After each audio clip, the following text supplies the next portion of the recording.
O som da trombeta, a voz da profecia.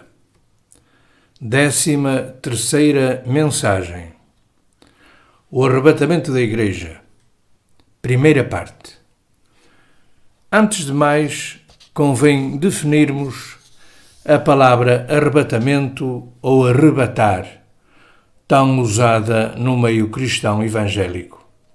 Segundo o dicionário da língua portuguesa, arrebatar significa tirar ou roubar com violência, arrancar, levar pelos ares.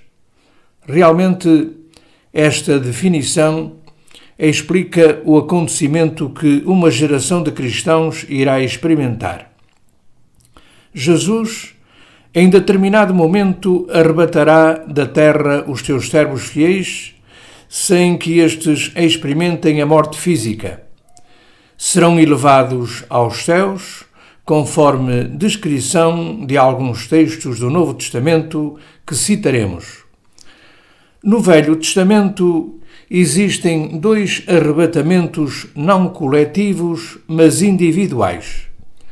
O primeiro arrebatamento foi sigiloso e deu-se com o patriarca Enoque, e o segundo foi o do profeta Elias. Explicando este mesmo tema, seguiremos depois com citações de textos revelados aos profetas Jacob Lorber e Berta Dude. O arrebatamento de Enoque e Elias.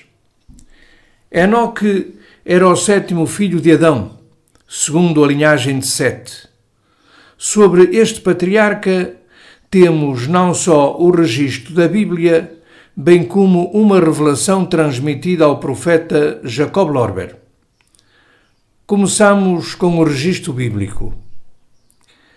E viveu Enoque 65 anos e gerou a Matusalém.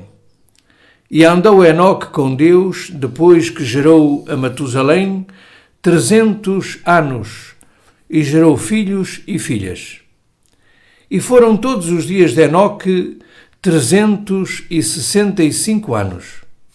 E andou Enoque com Deus, e não se viu mais, porquanto Deus para si o tomou. Segue a revelação transmitida a Lorber sobre o arrebatamento de Enoque, que era sumo sacerdote de Deus entre os seus irmãos. No mesmo ano em que Lameque contava 180 anos, Gemela deu à luz um filho que foi abençoado por Enoque, o qual lhe disse: Teu nome será Noé, e hás de consolar as nossas tribulações e tarefas na terra, que Deus o Senhor amaldiçoou. Enoque então abençoou Lameque, se afastou e chorou diante do Senhor, que o consolou e levou consigo, com o corpo, e embora fosse procurado por toda a parte, nunca mais foi visto. O arrebatamento de Elias não foi sigiloso, como o anterior, mas previamente anunciado e depois presenciado pelo profeta Eliseu, seu discípulo, conforme a Bíblia nos relata. E sucedeu, pois, que, havendo o Senhor de levar Elias num redemoinho ao céu, Elias partiu com Eliseu de Gilgal. Então os filhos dos profetas, que estavam em Betel, saíram a Eliseu e lhe disseram: Sabes que o Senhor hoje tomará o teu senhor por cima da tua cabeça? E ele disse: Também eu bem o sei, calai-vos. E sucedeu que, indo eles, andando e falando, eis que um carro de fogo com cavalos de fogo os separou um do outro, e Elias subiu ao céu num redemoinho. O arrebatamento da Igreja segundo o Novo Testamento. Nos dois textos que citamos a seguir, revelados pelo apóstolo Paulo, é-nos explicada a rapidez e a forma como se dará o arrebatamento. Vou revelar-vos um mistério. Nem todos morreremos, mas todos seremos transformados. Num momento, num abrir e fechar de olhos, ao som da última trombeta, pois ela há de soar, os mortos ressuscitarão incorruptíveis e nós seremos transformados. Eis que vos declaramos, conforme a palavra do Senhor, por ocasião da vinda do Senhor, nós, os que estivermos vivos, não precederemos os mortos.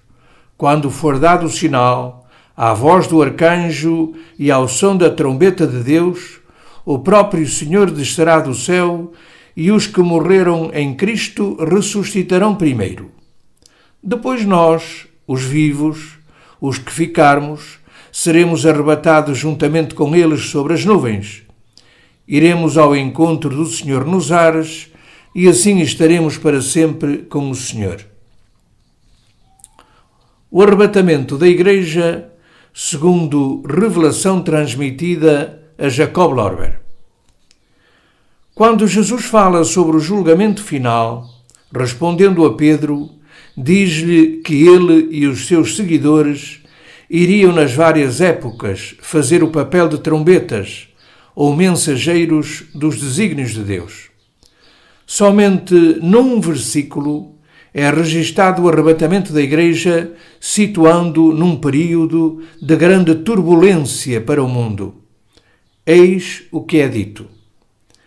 Quem for despertado pela trombeta, ser-lo-á para a vida e não para a morte. Quem não quiser dar ouvidos ao som da mesma, não será despertado, mas ficará na noite da sua tumba e na prisão do mar, até à época em que toda a terra será dissolvida pelo fogo. Semelhantes aos da época de Noé, casar-se-ão e não se perturbarão com a voz dos meus despertados.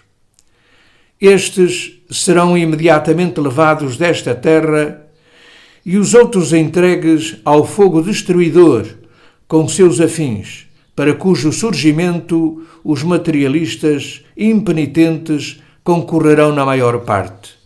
Eis o último julgamento desta terra, do qual se manifestarão pequenos indícios logo após a vossa existência. Os textos citados sobre o arrebatamento da Igreja foram retirados da Bíblia e da revelação ao profeta Jacob Lorber, extraídos das obras A Criação de Deus, volume 3, capítulo 117, e o Grande Evangelho de João, volume 10, capítulo 156. Na próxima leitura, continuaremos a falar sobre o arrebatamento da Igreja, tomando por base as revelações transmitidas a Berta Dude.